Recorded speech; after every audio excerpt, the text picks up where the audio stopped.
Ouais, bonjour, bonsoir, ça dépend de R Zolanda, Milos Kanto, Yabino Yachangu, les vrais Léopards, les vrais Quinois, Wazalendo, Kande Naïf Sarabino, émission sport, attaque sportive, toujours na la Rabino News, Milos Kanto, toi na Manda City, na Cape Town, Babimboko, xénophobie zaraté quoi.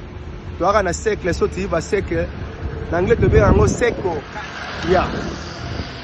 Sébastien Desabre après Sibino liste na ye mais bon ça la paniqué té baïké bon ça la paniqué té quand na Sibino na mission ele kaki na Sibino ke Sébastien aza very strict that guy ye a confiance a pesa ba joueur oya bandaki na bango ba 4 ans passé a formé équipe wana a souffrir fort ba congolais na si bo landa nga place boza équipe a Léopard ezaki sokezo beta. Il faut que makaya ba mungu pembeni pour attention. Batu misueti ngai na banda okeda na milaleli déjà bo pesa ra suite lobby. Donc et comme il a la match à Léopard on met la moi bière, on met la moi whisky. Donc il comme pio. Donc bon à la pio on a confiance oyo déjà parce que pesa ba joueur na biso ba ndeko na biso ba congolais. Mais biso moko ba congolais pourquoi do pesa ba mo confiance té.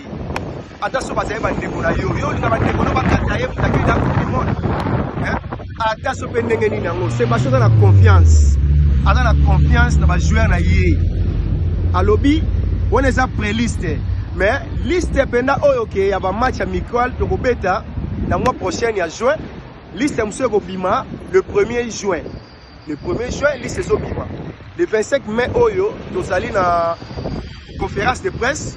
Sébastien a fait sa conférence de presse le 25 mai. Le 26, je vais remettre un match. Na Kiniwana pour se payer ça. Les Congolais, tout beau basali na Congo. Mais, botika ko finga, bo démoraliser te bandeko na ngai. Match za mutu na Monique bazong si Kakuta, bazong si Kalulu. Wana ba après le Léopard plutôt. Babandaki na équipe wana dès le début. Vous comprenez? Match ya Coupe du Monde et ça mutu. Faut conscience na bino esala na mutu mayele. Donc comme la main ya pio, tous à l'aise. On ne change pas l'équipe qui gagne. Gagne na Sarabino. La carte ya balabala news Milos Kanto Shagi. Ya bino ya Changu maître Issa Ekondo. Maître Issa Ekondo na Mikili. Yo ebi toujours. Masalana Raisin champion na Cape Town. Ninga bakili na minute yo. Donc yo yebi on peut se la news à balabala Olivier chef yemo na caméra balabala news to lobika na kata Cape Town actualité héritier wa tabetaki na sibomo na iba image héritier wa tabetaki asalaki plein babi na mboka oyo xénophobe ezarate Cape Town awa à la prochaine émission ezoya na roesa bino makambo ndenge ezara na Cape Town donc combien de races va vivre na Cape Town.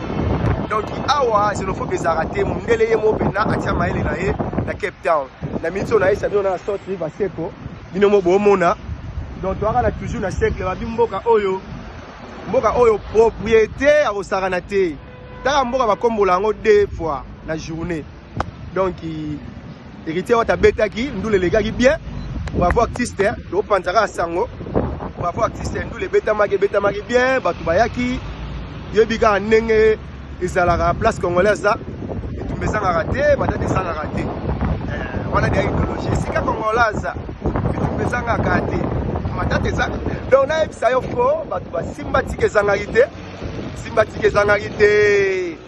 donc wana mai na nga boyiba te simba tike ezanga rité mais tellement mboko ezalaka na calme la police ezalaki wana makambo ezalaki na monata artiste abetaki concert na elegaki bien bino mona bilili plein ya olobela to ezate mais baike ya Léopard baike ba congolais botia na se équipe eza bien to melama ya pio on ne change pas l'équipe qui gagne na sepeli fort na bato bazolanda Milos Kanto Shagi na lela bino trop kitoko